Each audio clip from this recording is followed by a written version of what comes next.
Good afternoon, or good morning still, everybody. Really, really pleased to be here. We're going to get straight into this because we've got about 20 minutes and then we're going to open up the floor for Q&A.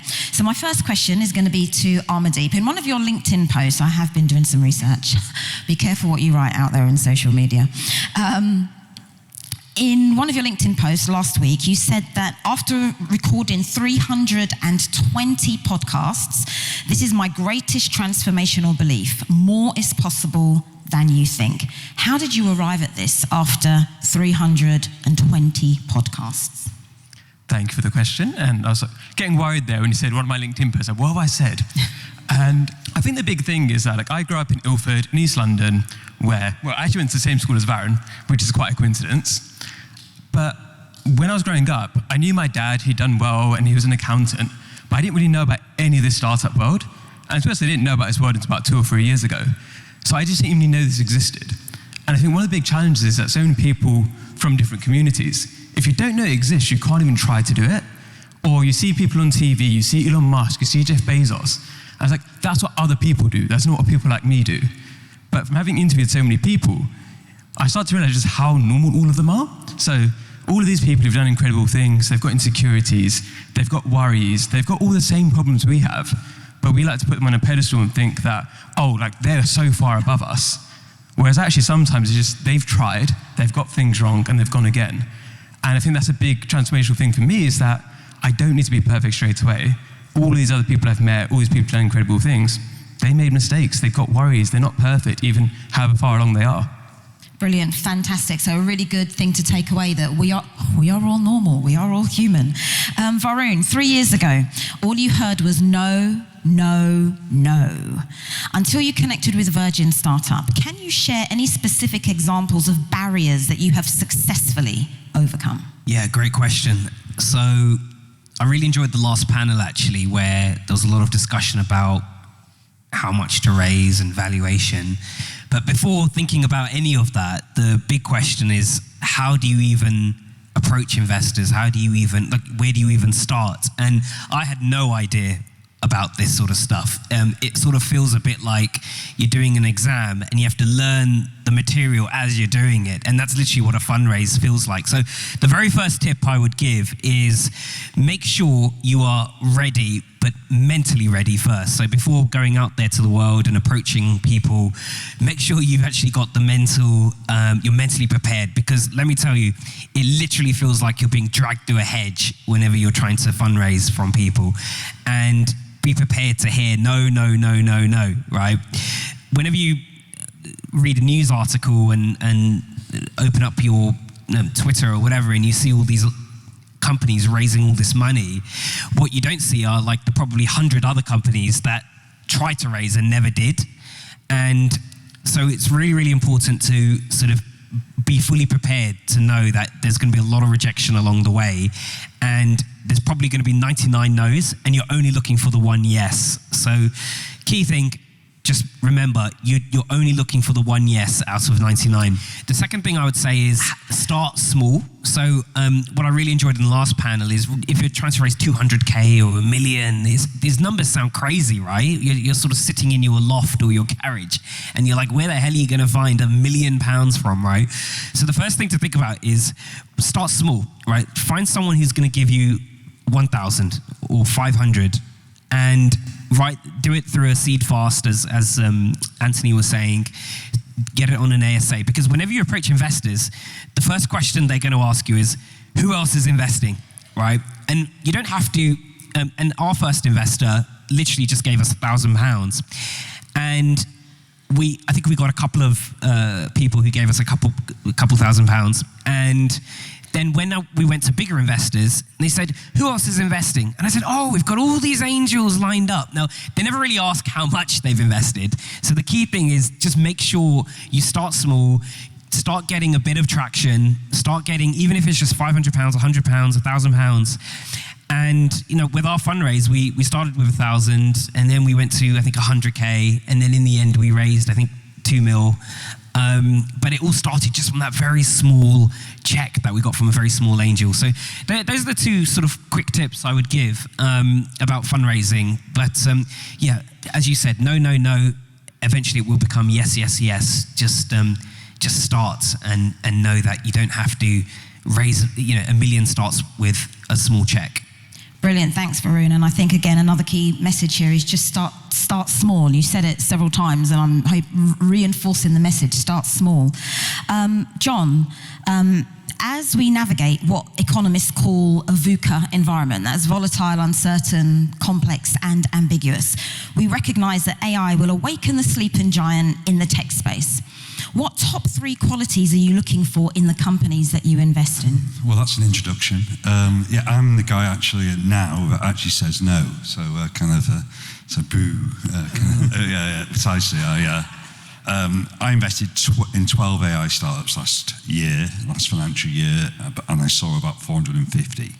So you can see the conversion rate.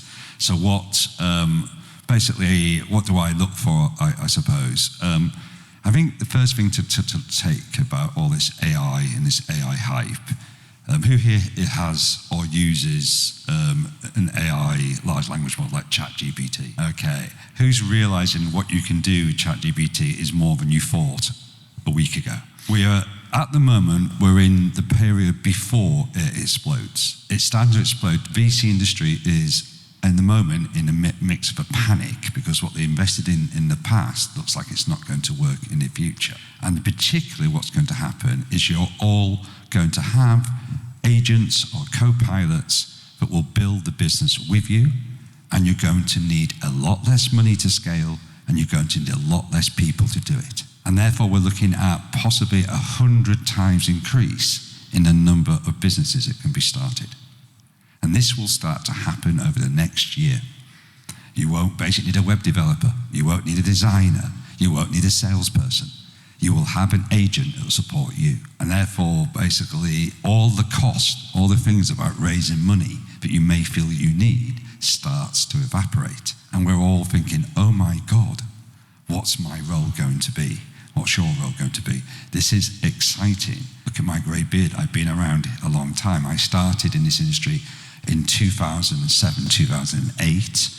You remember in 2007 was the launch of the iPhone, and I was at the peak when everyone was building an app. Who here has an app idea? Yes, there always will be. Who had an app idea 5-10 years ago?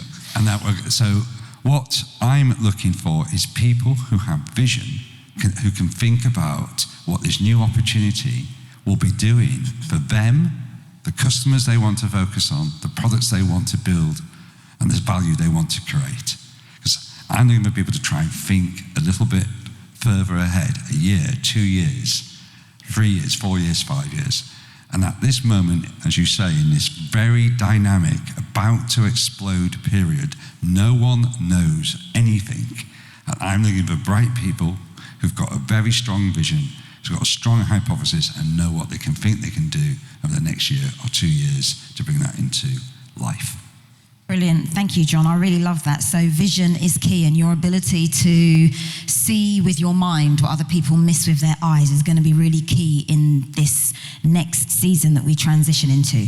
SMADE, welcome. Last month you were at Cambridge University speaking to the African Society about navigating the uncertainty of entrepreneurship. Can you share an experience of when you didn't have everything together, but your resilience and your grit helped pull you through? Thank you so much. I came to this country and moved there at the age of 19 in 2004. And I tell you what, it wasn't really cool to be African them times. You know, our music wasn't heard, our food wasn't on the high streets, our fashion wasn't fashionable enough. You know, and when I moved there, I saw a gap in the market. I saw something different. Coming from Africa, Lagos State, Nigeria, where I was born, I was also the first son of my family, being responsible from a very young age. So I put it upon myself, you know, to be used to change the narrative of being African. I'm happy we're here now. It's been a long journey. Started off, you know, with house parties, and then moved on to concerts, doing it yourself and learning how to do it yourself, you know, and picking all the lessons on the way. It was hard to find investors. I had to work all the menial jobs and also still continue to go to uni to study. So getting all the right ammunition, I studied marketing and advertising as first degree. And the case study for that was building SMADE Lounge, which is in Ilford, and moved on to do my master's. And the case study for that was also creating a festival, which is now the biggest black festival in the world right now in Afro Nation. Thank you. Thank you. It's been a journey. I used to clean stadiums, Oval Stadium to be precise. Now we're selling out and filling up stadiums, Wizkid, Davido, Burna Boy, and seeing this vision and this dream from a very long and young age was difficult because no one believed. It was like walking against the grain. You go to stations, you go to shopping malls, you go to car parks and give out flyers to people to introduce them to this new movement, this African movement, and it was difficult then. People would throw the flyers on the floor, you have to pick it back up and continue, to throw it in their face, So we use social media. We started small, like my colleague said. We started with house parties, started building communities real small, started with school friends, and it grew, kept on growing. We managed to influence a lot of artists from Africa, So coming down here, it was exciting to tour them to Manchester, Birmingham. But what we do when we travel is we continue to promote the beauty of Africa. It was beyond music, Anywhere we go, we promote our community, our culture.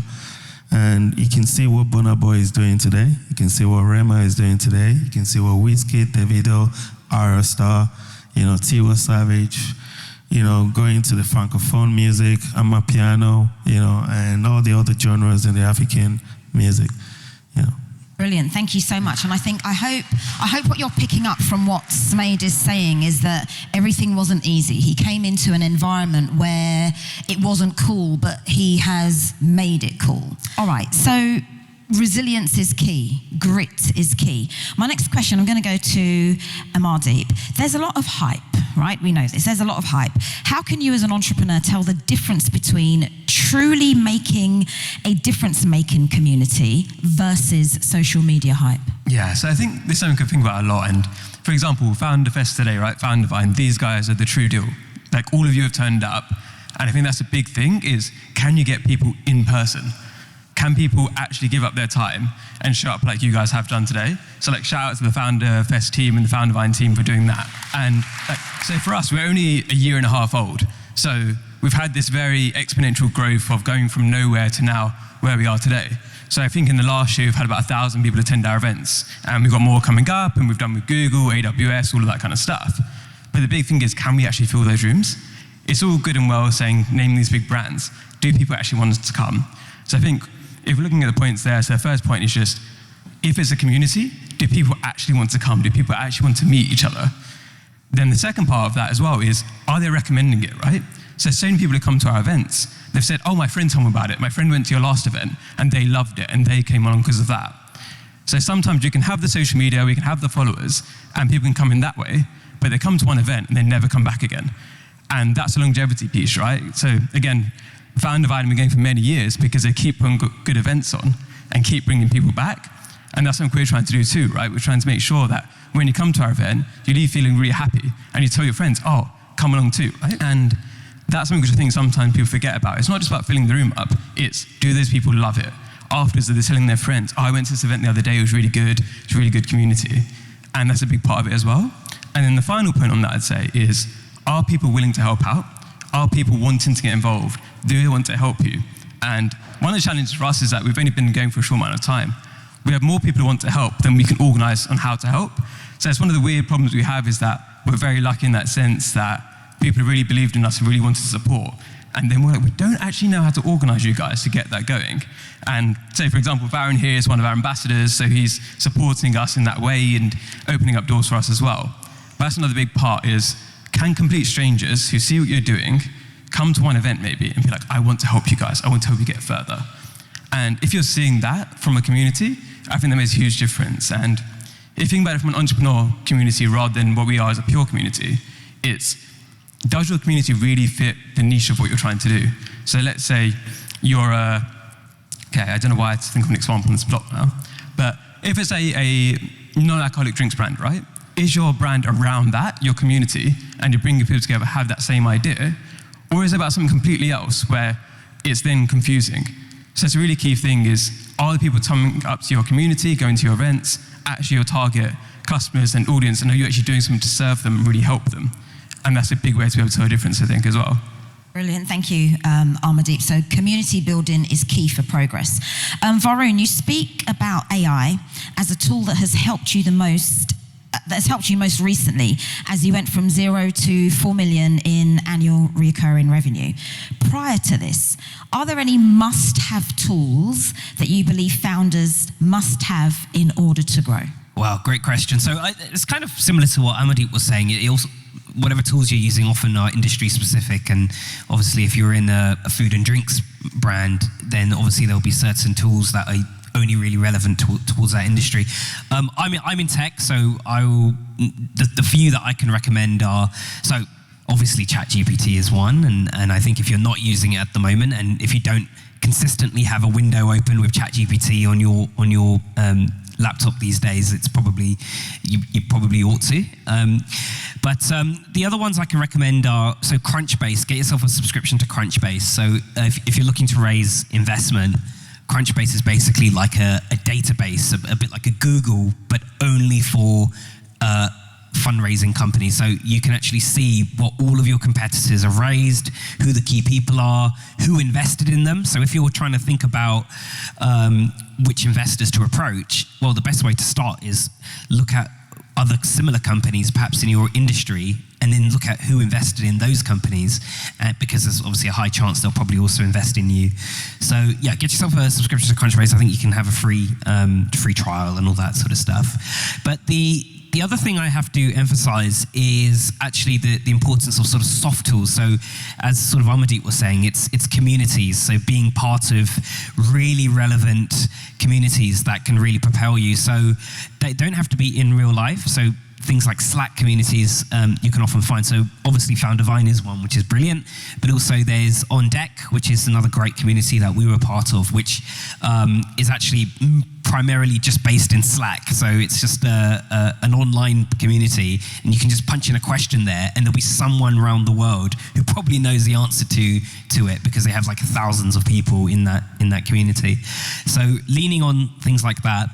And we also, I think it was mentioned earlier, we also took a very small loan from Virgin Startup. So Virgin Startup will actually give you up to 15K in, it is a loan, so you do have to pay it back over sort of 5-10 years. But it's a very good like first sort of check if you need to get yourself going, and you can just take 500 quid or so. So yeah, those are a few nuggets, a few tools which I can recommend, and more than happy to have a chat or connect on LinkedIn afterwards if anyone wants to know more. Brilliant, thanks, Varun. John, what's one of the biggest mistakes that you see entrepreneurs making when they come to you? Coming when they're not ready. And I suppose the most important thing is funding is not that important, actually. Funding is after you've done a lot of work around a thing called customer discovery. Because the thing about investors, they're going to ask questions and we can't answer them, and they're going to do due diligence, they're going to investigate things, and if you can't basically come up, then all you've got is the pitch, trust me, trust me, trust me. And that's a hard pitch to strangers.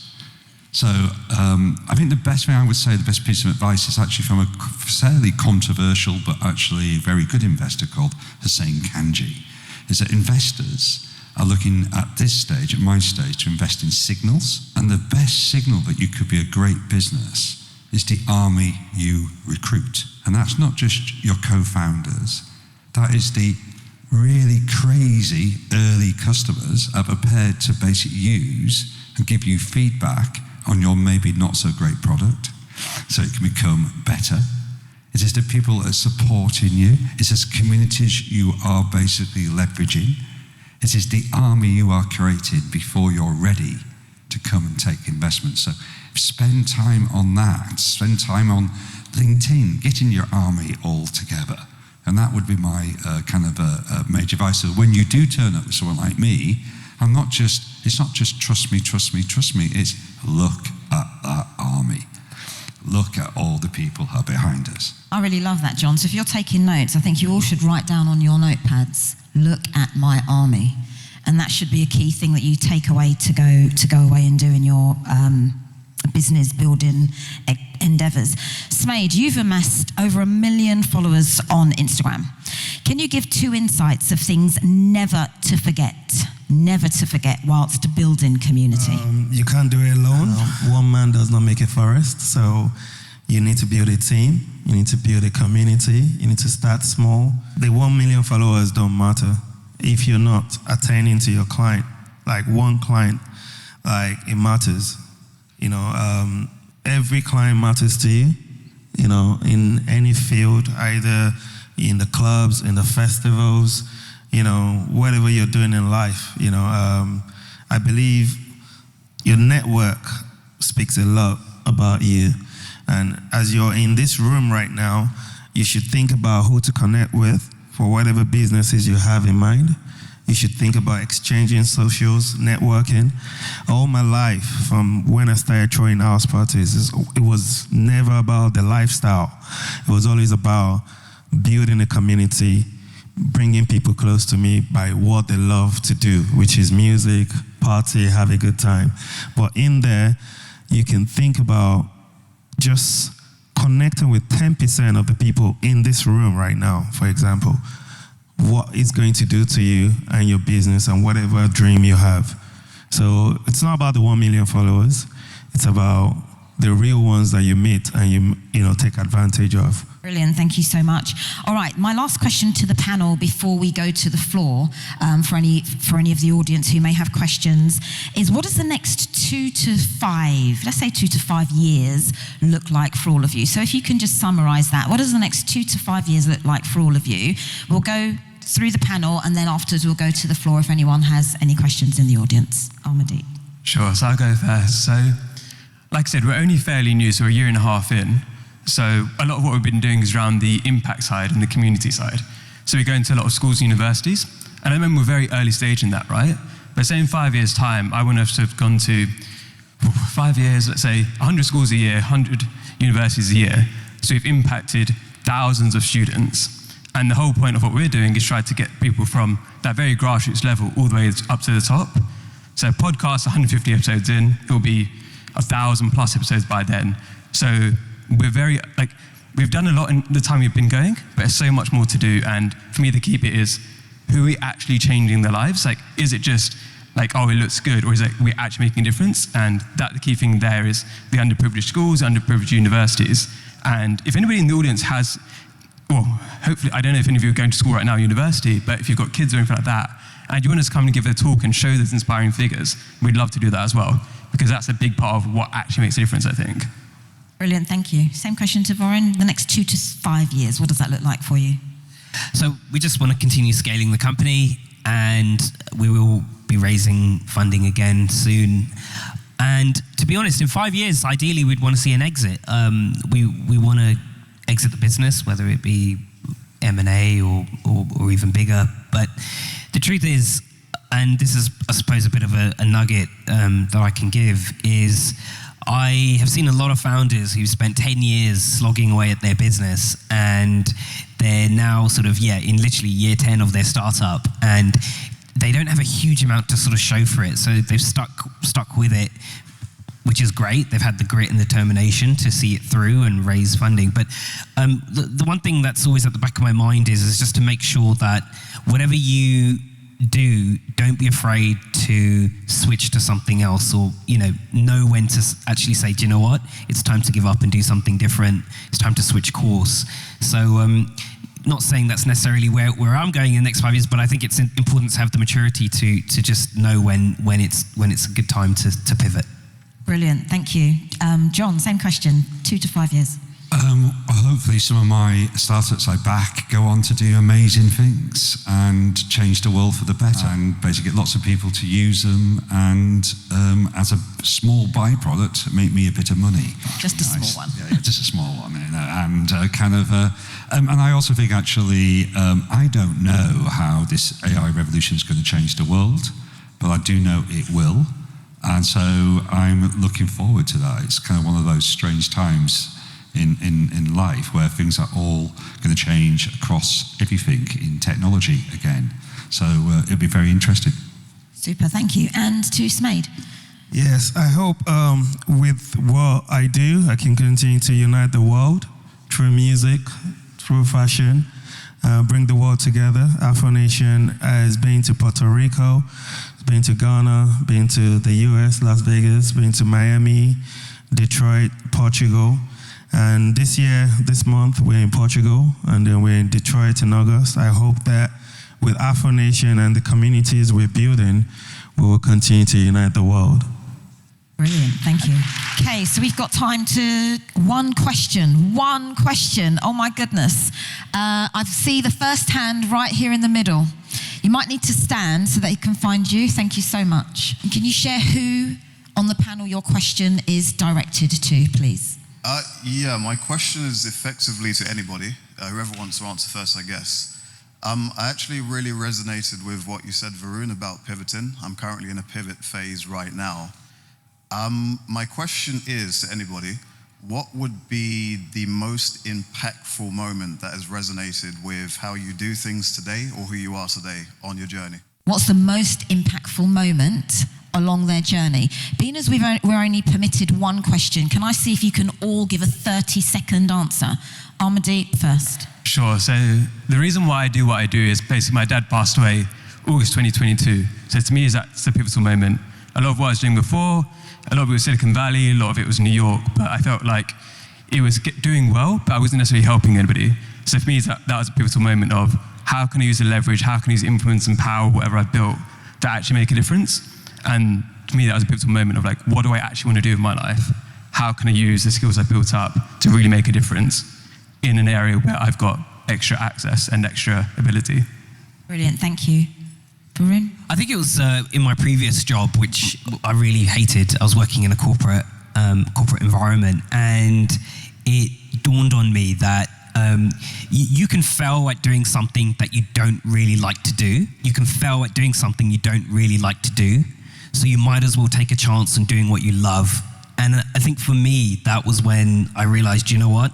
Let's just take a stab at this startup thing, because I might fail at doing it, but I probably could fail at doing something I hate anyway. So you might as well take a swing for it if you can. Brilliant, thanks. John?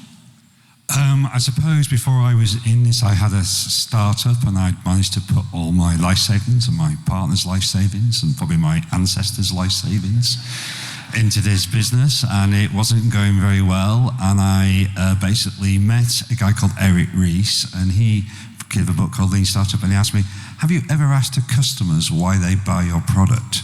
And I thought, well, no, and they are not buying my product. So that was the key thing, I think, in all my kind of entrepreneurship journey, is always understand the customer. Thank you. SMADE? Well, I think God never stopped. At the start, like I said earlier, it was very difficult. I wanted to be the African Live Nation, and if you wonder where Afro Nation came from, that was it. You know, being the African Live Nation. And it was so difficult because we were doing successful shows, but we weren't making money. You know, you see numbers and thousands of people in the venue, and people already counting their heads and thinking you've made so much money, but you've made a loss. But the ability to stay consistent and believe will take you to that dream. Thank you so much. Can I quickly just share one thing with you all? So I've been running my business now for 30 years, but in 2019, a pivotal moment came when I was sitting in the doctor's surgery, and they told me that I had breast cancer. And it just made me think, actually, Claudine, you need to change your life and live.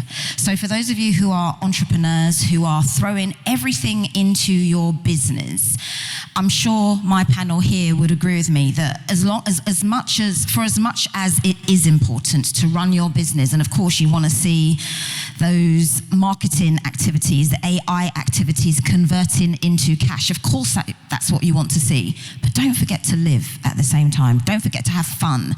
Don't forget to take some of those hard lessons and just look at it and think, you know what, I've learned from this. When you lose, don't lose the lesson. Let me go again. Please do put your hands together and show some appreciation for our panel. Thank you so much.